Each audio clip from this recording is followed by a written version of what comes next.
Santificadas sean las fiestas para todos y todis. Acá estoy yo, Saurio, con más información que nunca pidieron y que jamás van a necesitar en la vida. Por ejemplo, ¿cuántas veces te pasó estar rockeándola en el escenario y que alguien te pregunte: disculpe, su eminencia, pero ¿es cierto que la Navidad era originalmente una fiesta pagana? Bueno, podría suceder, pero sería raro. Y es por eso que te digo que es inútil que lo sepas.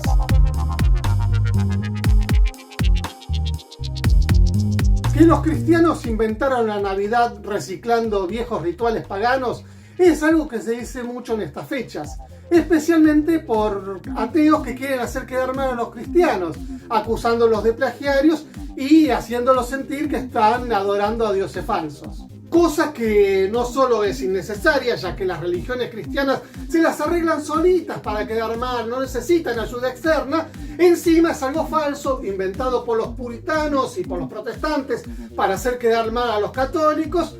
Y son cosas que no resisten el más mínimo análisis una vez que uno investiga un poquito. Igual no se sientan mal, todos, incluso yo, hemos caído en la seducción de repetir estas tonterías porque, bueno, son tonterías seductoras y entonces uno las repite. En fin, eso, empecemos a deconstruir el mito de que los cristianos le plagiaron la Navidad a los paganos. ¿Por qué el 25 de diciembre?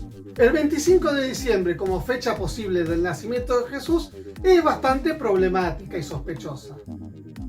No voy a entrar acá a analizar las contradicciones de las dos historias narradas en los evangelios, ni la historicidad de Jesús, porque bueno, no vienen al caso y porque pueden ser motivo de futuros videos. Simplemente alcanza con recordar la síntesis popular del nacimiento, con el pesebre, los pastorcitos, los animalitos, la estrella, los reyes magos y Jesús, María y José. Es obvio que esto no podría estar ocurriendo un 25 de diciembre en el hemisferio norte, donde es pleno invierno y hace frío como para andar a la intemperie.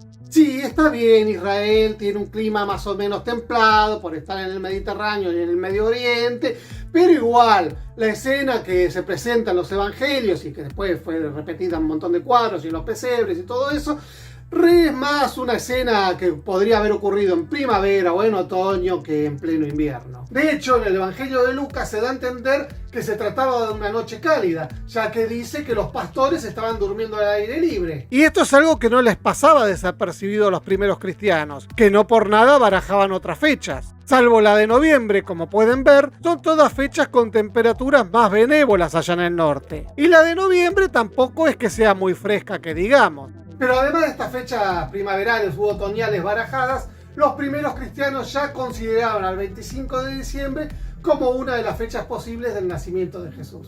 Esto se debe a que tenían la creencia de que Jesús había muerto en la misma fecha en que había sido concebido, como para cerrar el círculo perfecto. Según los evangelios, Jesús murió en la cruz el 14 de Nisan, porque esa es la fecha de Pascuas en el calendario judío. Los primeros cristianos determinaron que esa fecha correspondía al 25 de marzo en el calendario juliano.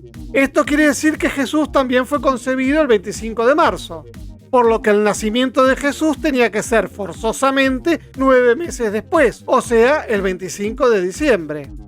Los cristianos orientales, los que hoy llamaríamos ortodoxos, hacen el mismo cálculo, pero con diferente fecha inicial para la concepción, que habría sido el 6 de abril, por lo que para ellos la Navidad cae el 6 de enero.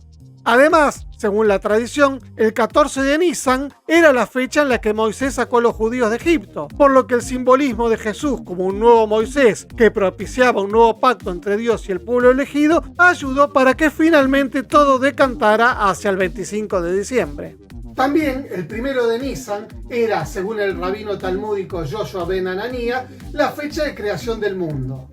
Esto posiblemente haya ayudado a que los cristianos se asentaran en el 25 de diciembre como fecha posible del nacimiento de Jesús. Porque recordemos que en el siglo I, cuando vivió Yoshua ben Hanania, los cristianos seguían atados culturalmente y hasta religiosamente con el judaísmo. O sea, que la elección del 25 de diciembre fue meramente cristiana y por motivos 100% cristianos. Entonces, ¿por qué hay gente que dice que otros dioses como Mitras y Horus nacieron un 25 de diciembre y que los cristianos se apropiaron de esta fecha para neutralizar el paganismo y esas cosas. Bueno, porque hay gente que repite como loro lo que dice algún estúpido en YouTube. No, en serio, duden de mí. Más allá de que yo chequeo todo lo que digo y consulto varias fuentes confiables. Pero el pensamiento crítico nunca está de más. Recuerden, niños, el pensamiento crítico salva vidas. Como sea, la pregunta es, ¿otros salvadores del mundo nacieron el 25 de diciembre? Y la respuesta es no. Quizás en otro momento debería hacer un video entero demitificando todos los supuestos salvadores del mundo y mesías paganos que nacieron el 25 de diciembre, pero no viene al caso en este momento. En este momento me voy a centrar solamente en Mitras, que por ser de origen romano es el que está más culturalmente cercano al nacimiento del cristianismo. Mitras era un dios romano inspirado en el dios persa Mitra, sin S, que a su vez estaba inspirado en el dios védico Mitra, también sin S, y aunque los tres son dioses solares y comparten algunas características, no son exactamente los mismos dioses. El mitraísmo romano era una religión mistérica, es decir, una religión que basaba todos sus dogmas y creencias en el secretismo y que además tenía rigurosos requisitos de pertenencia. Una religión mistérica sería algo parecido a una logia masónica o una sociedad secreta en la que el culto a uno o más dioses es central y esencial para esta sociedad. Precisamente por esta característica misteriosa de las religiones mistéricas es que algunos chantas hicieron una ensalada rusa con los tres Mitras y de ahí sacaron que Mitras había nacido el 25 de diciembre en una cueva y de una virgen. El problema es que justamente el mito de nacimiento de Mitras dice que ya nació adulto de una roca, la Petra Genetrix, con un cuchillo en la mano y una antorcha en la otra. O sea, que en este aspecto y en cualquier otro aspecto, para ser honestos, no hay ningún paralelismo entre la historia de Mitras y la de Jesús. La confusión puede surgir porque, según algunos textos zoroastrianos tardíos, el dios Mitra había nacido de una virgen que se bañó en un lago donde el dios supremo Ahura Mazda había dejado su semen. De todos modos, se tratan de textos zoroastrianos tardíos que no están en el canon oficial y, según tengo entendido, fueron posteriores a la creación del cristianismo, por lo que la contaminación cultural podría haberse dado en la dirección contraria. Pero, volviendo a Mitras, ¿salió él de la piedra un 25 de diciembre? No, nuevamente se trata de otra confusión. Por ser un dios solar, uno de los epítetos de Mitras era Sol Invictus, es decir, el sol invicto. Ahora bien, en el siglo III y parte del IV, Júpiter había sido desplazado del puesto de deidad principal del panteón romano por un dios llamado Sol Invictus. El culto a Sol Invictus podría considerarse como el primer paso de convertir a la religión romana en un monoteísmo, aunque habría muchas sutilezas que considerar y que no son pertinentes a este video. Lo que importa aquí es que mucho tiempo después, gente poco cuidadosa y para nada afecta a chequear las fuentes, asumieron que el epíteto de Sol Invicto que tenía Mitras significaba que este dios era Sol Invictus bajo otro nombre y de allí salió toda la confusión. Como presumiblemente la festividad de Sol Invictus era el 25 de diciembre, otra gente poco afecta a chequear fuentes y con pocos escrúpulos asumió que los cristianos usurparon esta fecha cuando el cristianismo se convirtió en religión oficial del imperio y como parte de un proceso de asimilación de costumbres paganas al cristianismo. Pero, ¿se celebraba el 25 de diciembre la fiesta de Sol Invictus? Posiblemente, en realidad no se sabe. No se sabe porque existe una sola fuente documental que indica que tal vez sí existiría una fiesta del Sol Invictus y que esta fiesta se festejaba el 25 de diciembre. Se trata del calendario de Filócalo, un almanaque de fechas y datos escritos en el año 354. Allí, en la entrada correspondiente al 25 de diciembre, se lee lo siguiente. Esta abreviatura normalmente se transcribe como Natalis Invicti Circenses Missus Triginta, es decir, para el nacimiento del invicto se ordenaron 30 juegos circenses. Como pueden ver, no especifica quién es el invicto, pese a que en otras partes del calendario filócalo es bien explícito cuando se refiere a las festividades de Sol Invictus. Esta entrada es incluso más ambigua cuando tenemos en cuenta que, en otra parte de su calendario, Filócalo escribe Octo cal iam natus Christus in Bethlehem Judae. Cristo nació en Belén de Judea el día 8 de las calendas de enero, es decir, el 25 de diciembre. Además, lo más importante es que el calendario de Filócalo fue escrito décadas después de que Constantino I decretara el fin de las persecuciones a los cristianos y que Filócalo mismo era cristiano. Uno podría sospechar que en Invictus, cuyo nacimiento se celebró con 30 juegos circenses, tal como dice Filócalo, era Jesús y no Sol Invictus. O quizás se trataba de otra deidad o otra persona el Invicto, no lo sabemos. Así que no, que lo más probable es que los cristianos no convirtieron la festividad de Sol Invictus en Navidad, sino que la inventaron solitos. Lo curioso es que sí hay una cosa que los cristianos asimilaron del culto a Sol Invictus, y es que el domingo sea un día feriado. Constantino I, pese a haber permitido el cristianismo y haberle dado un buen empujón al facilitar la realización del Concilio de Nicea, siguió manteniendo el culto tradicional romano y declaró el 7 de marzo de 321 que el Dies Solis, o sea, el Día del Sol, sería el día de descanso en el imperio. Y así siguió hasta el 3 de noviembre de 383, cuando Teodosio I decretó que se iba a llamar Dies Dominicus, o sea, el Día del Señor. O sea, ya definimos que los cristianos no se plagiaron la Navidad de la festividad del nacimiento de ninguna deidad pagana, porque ninguna deidad pagana nació el 25 de diciembre, por más que muchos sitios de internet y gente que está en YouTube diga lo contrario. Ok, pero ¿qué hay de las otras festividades paganas, ¿Qué pasa con la Saturnalia? Bueno, la Saturnalia era la festividad dedicada al dios Saturno. Los romanos creían que Saturno había sido la deidad principal y el rey del mundo hasta que lo destronó su hijo Júpiter, y que durante el reinado de Saturno la humanidad había vivido en la Edad de Oro, donde todo era armonía y simplicidad. Es por eso que, durante esta festividad, el mundo volvía momentáneamente a esa época gloriosa. La Saturnalia tenía una atmósfera carnavalesca y de reino del revés, donde se podía hacer todo lo que era socialmente inaceptable e incluso cosas ilegales. El alcohol, por ejemplo, circulaba libremente, los juegos de azar estaban permitidos, los esclavos podían criticar a sus amos, se armaban grandes festines, era pura joda, la Saturnalia.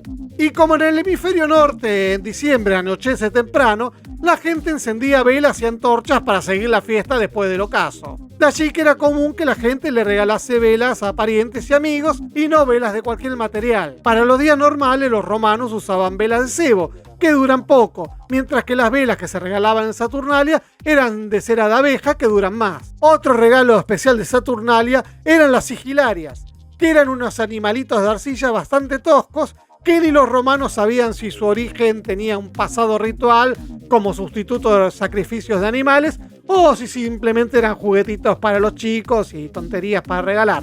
También en Saturnalia se intercambiaban regalos de broma, monedas fuera de circulación, libros de poemas horribles, objetos con nombres que daban pie al doble entendido, etc. La cosa es que la Saturnalia jamás se festejó el 25 de diciembre.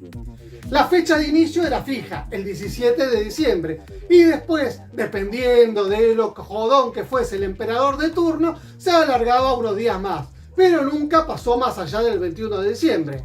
Y lo más importante es que incluso después de que el cristianismo se convirtió en religión oficial del imperio, la Saturnalia siguió festejándose independientemente de la Navidad. Claro que no se llamaba más Saturnalia, sino Feria Servorum, es decir, fiesta de los esclavos. De todos modos, alrededor del siglo VI la Saturnalia se dejó de celebrar.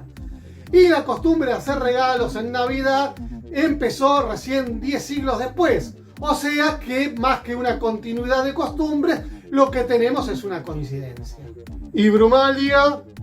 ¿Qué pasa con Brumalia? Brumalia era otro festival romano que se celebraba en diciembre. Y sí, la fecha de que se celebraba la Brumalia era el 25 de diciembre, porque esa fecha era convencionalmente en el mundo romano la fecha del equinoccio de invierno. Pero la Brumalia era una festividad menor y siguió coexistiendo con el cristianismo y con la Navidad por un buen tiempo hasta que, igual que la Saturnalia, en el siglo VI dejó de festejarse y cayó en el olvido. Así que mal que les pese a aquellos que les gustaría la idea de que los cristianos le plagiaron todos los festivales a los paganos, la verdad es que nada de eso ocurrió. Por ejemplo, tampoco es pagana la costumbre del árbol de Navidad, ya que no existe evidencia precristiana de que se decorasen árboles en las cercanías del solsticio de invierno, ni en el Imperio Romano ni en las Germanias. De hecho, el primer registro de la costumbre de decorar un árbol de Navidad proviene del siglo XVI y se origina en el árbol del paraíso que se utilizaba en el teatro para narrar las historias de Adán y Eva. Y tampoco esto de decorar el árbol fue una costumbre muy popular hasta que en el siglo XIX la reina Victoria y el príncipe Alberto decidieron poner árbol de Navidad en el Palacio de Windsor y ahí se hizo la moda. Tampoco es verdad que la costumbre de colgar muerda con las puertas de la casa viene de los druidas.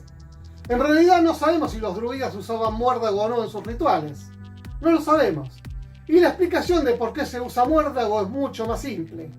Porque en invierno uno quiere decorar su casa y para eso elige plantas que permanecen verdes, como el muérdago y otras tantas. Y encima el muérdago tiene bayas rojas, por lo que resulta aún más decorativo. O sea que no. Qué mal que les pese a algunos, la Navidad es una festividad 100% cristiana y, si vamos a ser honestos, bastante reciente en todas sus tradiciones. En el próximo video voy a hablar de Papá Noel, o de Santa Claus, San Nicolás, o como lo quieran llamar, y que tampoco es verdad que fue tomado de los paganos, y tampoco es cierto que la Coca-Cola lo vistió de rojo, es todo mentira. Bueno, eso, espero que les haya resultado interesante lo que conté en este video, que les haya gustado y le den me gusta, que le den me gusta a todos los videos, que se suscriban al canal si todavía no lo hicieron, que vayan a cafecito.app/saurio y me conviden con un cafecito, así yo me entusiasmo y sigo haciendo videos más rápido, que se lo recomienden a todos sus amigos, gente del trabajo, a los taxistas, a la gente en la calle, a la gente que ustedes odian, ¿por qué no? ¿Por qué no? Y bueno, y si tienen preguntas que quisieran que yo haga un video, ¿por qué no la dejan en el comentario? Para eso están los comentarios. Y bueno, eso, feliz Navidad para todos y todis, menos para los que inventaron el vitel toné y la ensalada rusa, porque esa gente era psicópata. Era psicópata. Nadie me quita de la cabeza que esa gente era psicópata.